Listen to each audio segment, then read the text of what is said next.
ॐ नमो भगवते वासुदेवाय। ॐ नमो भगवते वासुदेवाय। ॐ नमो भगवते वासुदेवाय। श्रीमद्भागवत गीता যথাযথ ত্রয়োদশ অধ্যায় প্রকৃতি পুরুষ বিবেক যোগ শ্লোক 1-2। অর্জুন উবাচ প্রকৃতিং পুরুষং চৈব ক্ষেত্রং ক্ষেত্রজ্ঞমেব চ এতদ্বেদিতুমিচ্ছামি জ্ঞানং জ্ঞেয়ং চ কেশব। শ্রী ভগবানুবাচ ইদং শরীরং কন্তেয় ক্ষেত্রমিত্যভিধীয়তে এতজ্জ বেত্তি তং প্রাহু ক্ষেত্রজ্ঞ ইতি তদ্বিদ। অর্জুন বললেন, প্রকৃতি পুরুষ চ ও এব অবশ্যই ক্ষেত্রম ক্ষেত্রজ্ঞ এব অবশ্যই চ ও এতৎ এই সমস্ত বেদিতুম জানতে ইচ্ছামি ইচ্ছা করি, জ্ঞানম জ্ঞান, জ্ঞেয়ম জ্ঞেয় চ ও কেশব হে কৃষ্ণ। শ্রী ভগবান উবাচ পরমেশ্বর ভগবান বললেন, ইদম এই শরীরম শরীর কন্তে হে কুন্তি পুত্র, ক্ষেত্রম ক্ষেত্র ইতি এভাবে অভিধীয়তে অভিহিত হয়, এতৎ এই যিনি ব্যক্তি জানেন, তম তাকে প্রাহু বলা হয়, ক্ষেত্রজ্ঞ ইতি এভাবে যদ্বিদ যিনি জানেন। অনুবাদ। অর্জুন বললেন, হে কেশব, আমি প্রকৃতি পুরুষ ক্ষেত্রজ্ঞ জ্ঞান ও জ্ঞেয় এই সমস্ত তত্ত্ব জানতে চেষ্টা করি। পরমেশ্বর ভগবান বললেন, হে কন্তেয়, এই শরীর ক্ষেত্র নামে অভিহিত, যিনি এই শরীরকে জানেন তাকে ক্ষেত্রজ্ঞ বলা হয়। তাৎপর্য: অর্জুন প্রকৃতি পুরুষ ক্ষেত্রজ্ঞ জ্ঞান ও জ্ঞেয়ের বিষয় সম্বন্ধে জানতে আগ্রহী হয়েছিলেন। এই সম্বন্ধে তিনি যখন শ্রীকৃষ্ণকে জিজ্ঞাসা করলেন, তখন শ্রীকৃষ্ণ তাকে বললেন যে এই দেহকে বলা হয় ক্ষেত্র, এবং যিনি এই ক্ষেত্র সম্বন্ধে জ্ঞাত তাকে বলা হয় ক্ষেত্রজ্ঞ। এই দেহ হচ্ছে বদ্ধজীবের কর্মক্ষেত্র। বদ্ধজীব মাত্রই জড় জগতের বন্ধনের আবদ্ধ হয়ে জড়া প্রকৃতির উপরে আধিপত্য করার চেষ্টা করে, আর তাই জড়া প্রকৃতির উপর আধিপত্য করার ক্ষমতা অনুসারে সে একটি কর্মক্ষেত্র প্রাপ্ত হয়। সেই কর্মক্ষেত্রটি হচ্ছে তার দেহ। এই দেহটি কি? দেহটি ইন্দ্রিয়গুলি দিয়ে তৈরি। বদ্ধজীব ইন্দ্রিয় সুখ ভোগ করতে চায় এবং তার আর ইন্দ্রিয় সুখ ভোগ করার ক্ষমতা অনুসারে সে একটি শরীর বা কর্মক্ষেত্র প্রাপ্ত হয়। তার শরীরকে বলা হয় ক্ষেত্র অথবা বদ্ধজীবের কর্ম করার ক্ষেত্র। এখন যে ব্যক্তি তার দেহের প্রকৃত অবস্থা সম্বন্ধে জ্ঞাত তাকে বলা হয় ক্ষেত্রজ্ঞ। ক্ষেত্র ও ক্ষেত্রজ্ঞ এবং দেহ ও দেহের জ্ঞাতা এদের পার্থক্য বুঝতে পারা খুব একটা কঠিন নয়। যে কেউ বিবেচনা করে দেখতে পারেন যে শৈশব থেকে বার্ধক্য পর্যন্ত তার দেহে কত পরিবর্তন দেখা যায়, কিন্তু তবুও দেহে যে দেহি তার কোনো পরিবর্তন হয় না, তিনি সব সময় একই থাকেন। এভাবে ক্ষেত্রজ্ঞের মধ্যে পার্থক্য উপলব্ধি করা যায়। এভাবে বদ্ধজীব বুঝতে পারে যে সে তার দেহ থেকে ভিন্ন। ভগবদ্গীতার প্রথম দিকে বর্ণনা করা হয়েছে, দেহেনস্মিন, অর্থাৎ দেহের দেহি আছে, এবং দেহ কৌমার থেকে যৌবনে এবং যৌবন থেকে বার্ধক্য পরিবর্তন হচ্ছে, এবং যে ব্যক্তি দেহের মালিক তিনি জানেন যে দেহের পরিবর্তন হচ্ছে। দেহের এই মালিকই হচ্ছেন ক্ষেত্রজ্ঞ। কখনো আমরা মনে করে থাকি যে আমি সুখী, আমি একটি পুরুষ, আমি একটি মহিলা, আমি একটি কুকুর, আমি একটি বিড়াল। এগুলি হচ্ছে ক্ষেত্রজ্ঞের দেহগত উপাধি, কিন্তু ক্ষেত্রজ্ঞ দেহ থেকে ভিন্ন। যদি আমরা অনেক জিনিস ব্যবহার করে থাকি, যেমন আমাদের কাপড় চোপড় আদি, আমরা একটু ভালো ভাবলেই বুঝতে পারি যে এই সমস্ত ব্যবহৃত জিনিসগুলি থেকে আমরা স্বতন্ত্র। তেমনি একটু চিন্তা করার ফলে আমরা বুঝতে পারি যে আমাদের দেহ থেকে আমরা স্বতন্ত্র। দেহের মালিক আমি, তুমি অথবা যে কেউ হচ্ছে ক্ষেত্রজ্ঞ, এবং দেহটিকে বলা হয় ক্ষেত্র বা কর্মক্ষেত্র। ভগবদ্গীতার প্রথম 6টি অধ্যায়ে দেহের জ্ঞাতা বা জীব এবং তার স্থিতি, যার দ্বারা সে পরমেশ্বর ভগবানকে জানতে পারে, তা বর্ণিত হয়েছে। ভগবদ্গীতার মধ্যবর্তী 6টি অধ্যায়ে পরমেশ্বর ভগবান এবং ভক্তিযোগের পরিপ্রেক্ষিতে জীবাত্মা ও পরমাত্মার সম্পর্ক বর্ণিত হয়েছে। পরমেশ্বর ভগবানের পরমপদ এবং তার নিত্য সেবক রূপে জীবের যে স্বাভাবিক স্বরূপ, তাহা এই অধ্যায়গুলিতে সুস্পষ্টভাবে বর্ণিত হয়েছে। জীব সর্ব অবস্থাতে অধীন তত্ত্ব, কিন্তু ভগবানকে ভুলে যাওয়ার ফলে তারা দুঃখ কষ্ট ভোগ করছে। শুভ কর্ম বা সুকৃতির প্রভাবে যখন তাদের চেতনার উন্মেষ হয়, তখন তারা আত্মাত্মিক জিজ্ঞাসু জ্ঞানের রূপে ভগবানের অনুগামী হন। সেই কথাও বর্ণিত হয়েছে। এখন ত্রয়োদশ অধ্যায় থেকে বর্ণনা করা হচ্ছে জীব কিভাবে জড়জগতের সংস্পর্শে আসে এবং ভগবানের কৃপার ভাবে সে কিভাবে কর্ম, জ্ঞান ও ভক্তির মাধ্যমে জড়জগতের বন্ধন থেকে মুক্ত হয়। সে সমস্ত বিষয়ে এখানে বিশদভাবে ব্যাখ্যা করা হয়েছে। জীব যদিও তার জড় দেহ থেকে সম্পূর্ণরূপে ভিন্ন, তবু সে তার জড় দেহের সঙ্গে কোনো না কোনোভাবে সম্পর্কিত হয়ে পারে, সেই কথাও এখানে ব্যাখ্যা করা হয়েছে। শ্লোক 3। ক্ষেত্রজ্ঞং চাপি মাং বিদ্ধি সর্বক্ষেত্রেষু ভারত, ক্ষেত্রজ্ঞয়োঃ জ্ঞানং যত্তজ্ঞানং মতং মম। ক্ষেত্রজ্ঞ চ অপি অবশ্যই মাম আমাকে বিদ্ধি জানবে সমস্ত ক্ষেত্রেষু ক্ষেত্রে ভারত হে ভারত, ক্ষেত্র শরীর, ক্ষেত্রজ্ঞ জ্ঞানম জ্ঞান, যে তৎ সে, জ্ঞানম জ্ঞান, মতম অভিমত, মম আমার। অনুবাদ: হে ভারত, আমাকে সমস্ত ক্ষেত্রের ক্ষেত্রজ্ঞ বলে জানবে এবং ক্ষেত্র ও ক্ষেত্রজ্ঞ সম্বন্ধে যে জ্ঞান, সে জ্ঞানে আমারই অভিমত। তাৎপর্য: আমরা যখন দেহের জ্ঞাতা আত্মা ও পরমাত্মা সম্বন্ধে আলোচনা করি, তখন আমরা তিনটি আলোচনার বিষয় দেখতে পাই: ভগবান, জীব ও জড় পদার্থ। প্রতিটি কর্মক্ষেত্রে বা প্রতিটি দেহে দুটি আত্মা আছে, জীবাত্মা ও পরমাত্মা। যেহেতু পরমাত্মা হচ্ছে পরমেশ্বর ভগবান শ্রীকৃষ্ণেরই প্রকাশ, তাই শ্রীকৃষ্ণ বলছেন, আমিও ক্ষেত্রজ্ঞ, কিন্তু আমি দেহের ক্ষেত্রজ্ঞ নই। আমি হচ্ছি পরম ক্ষেত্রজ্ঞ। পরমাত্মাকে আমি প্রতিটি শরীরে অবস্থান করি। কেউ যদি ভগবদ গীতার পরিপ্রেক্ষিতে কর্মক্ষেত্র ও ক্ষেত্রজ্ঞ সম্বন্ধে পুঙ্খানুপুঙ্খভাবে অধ্যয়ন করেন, তাহলে তিনি জ্ঞান লাভ করতে পারবেন। ভগবান বলেছেন, আমি প্রতিটি দেহের ক্ষেত্রজ্ঞ। জীবাত্মা তার নিজের দেহের ক্ষেত্রজ্ঞ হতে পারে, কিন্তু অন্য শরীর সম্বন্ধে তার কোনো জ্ঞান নেই। পরমেশ্বর ভগবান, যিনি পরমাত্মার প্রত্যেক শরীরে বর্তমান, তিনি সমস্ত শরীর সম্বন্ধে সর্বতভাবে অবগত। তিনি দেবতা, মানুষ, পশু, কীট, পতঙ্গ, বৃক্ষলতা আদি সমস্ত প্রজাতির শরীর সম্বন্ধে সর্বতভাবে অবগত। কোনো নাগরিক যেমন শুধু তার নিজের জমিটি সম্বন্ধে অবগত, কিন্তু রাজা কেবল তার রাজপ্রাসাদ সম্বন্ধে অবগত নন। তিনি তার রাজ্যের প্রতিটি নাগরিকের সমস্ত সম্পত্তি সম্বন্ধে অবগত। তেমনি কেউ তার নিজের দেহের মালিক হতে পারেন, কিন্তু পরমেশ্বর ভগবান হচ্ছেন সমস্ত শরীরের মালিক। রাজা হচ্ছেন তার রাজ্যের মুখ্য মালিক এবং নাগরিকা হচ্ছেন গৌণ মালিক। তেমনি পরমেশ্বর ভগবান হচ্ছেন সমস্ত শরীরের মুখ্য মালিক। দেহ গঠিত হয় ইন্দ্রিয়গুলি দিয়ে। পরমেশ্বর ভগবান হচ্ছেন ঋষিকেশ, যার অর্থ হচ্ছে সমস্ত ইন্দ্রিয় নিয়ন্তা।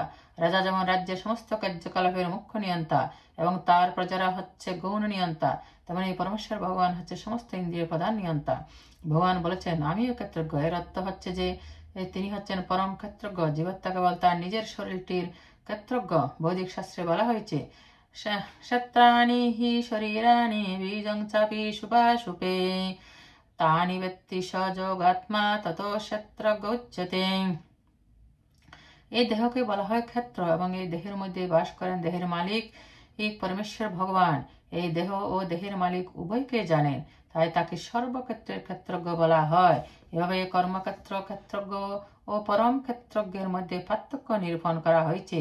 দেহের স্বরূপ, জীবাত্মার স্বরূপ ও পরমাত্মার স্বরূপ সম্বন্ধে এই পূর্ণ জ্ঞানকে বৈদিক শাস্ত্রে জ্ঞান বলা হয়েছে। সেটি হচ্ছে শ্রীকৃষ্ণের মত। জীবাত্মা এবং পরমাত্মাকে এক, কিন্তু তবু স্বতন্ত্র বলে বুঝতে পারাটাই হচ্ছে জ্ঞান। যিনি ক্ষেত্রজ্ঞ সম্বন্ধে অবগত নন, তিনি যথার্থ জ্ঞান প্রাপ্ত হননি। প্রকৃতি পুরুষ এবং প্রকৃতি ও পুরুষের পরম নিয়ন্তা পরম ক্ষেত্রজ্ঞ ঈশ্বর সম্বন্ধে আমাদের জানতে হবে। এই তিনের বিশেষত্ব সম্বন্ধে বিভ্রান্ত হওয়া উচিত নয়। চিত্রকার চিত্র অঙ্কনের ফলক সম্বন্ধে বিভ্রান্ত হওয়া উচিত নয়। এই জড়জগৎ যা হচ্ছে কর্মক্ষেত্র, তা হচ্ছে প্রকৃতি, আর এর ভক্ত হচ্ছে জীব, এবং এই উভয়ের মধ্যে পরম নিয়ন্তা হচ্ছেন পরমেশ্বর ভগবান। বৌদ্ধিক শাস্ত্রে শ্বেতাশ্বত্তর উপনিষদে বলা হয়েছে, ভক্তা ভোগ্যং পরিতারং চ মত্তা সর্বং প্রত্যং ত্রিভিদং ব্রহ্মমেতদ।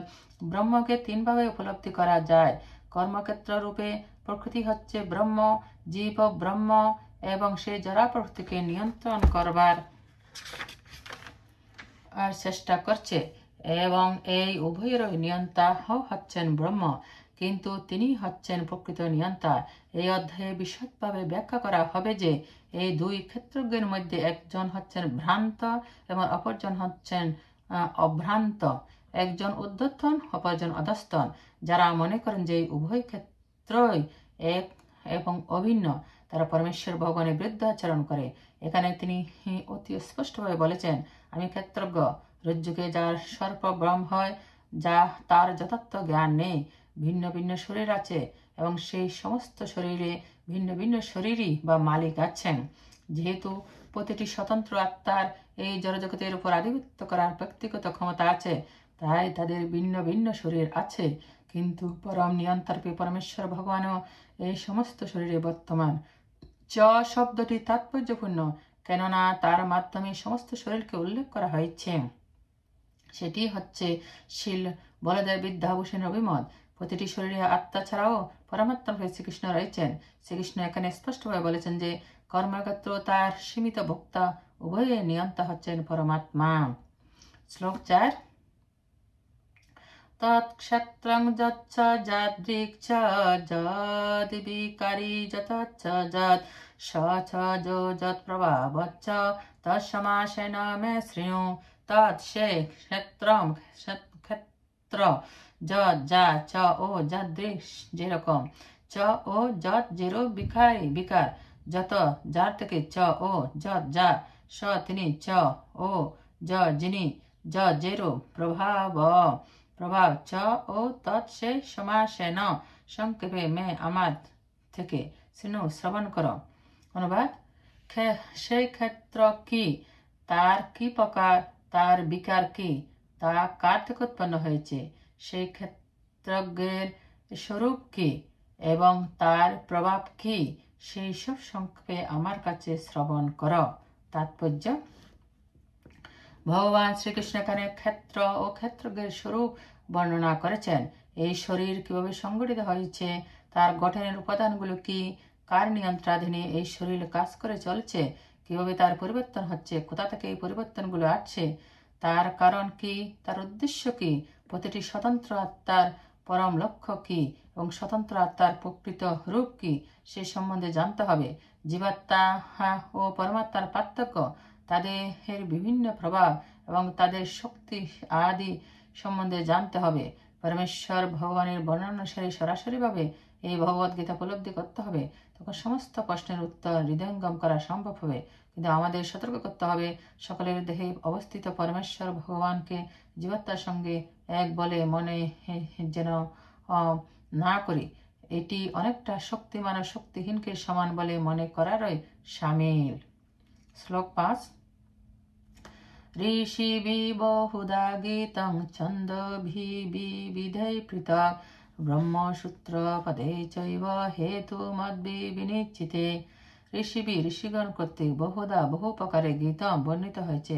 ছন্দবি বৈদিক ছন্দের দ্বারা, বিবিধে বিবিধ পৃথক পৃথকভাবে, ব্রহ্মসূত্র বেদান্তের পদে সূত্রের দ্বারা, চ ও এব অবশ্যই, হেতু মদ্বি যুক্তিযুক্ত, বিনিশ্চিতে নিশ্চিতভাবে।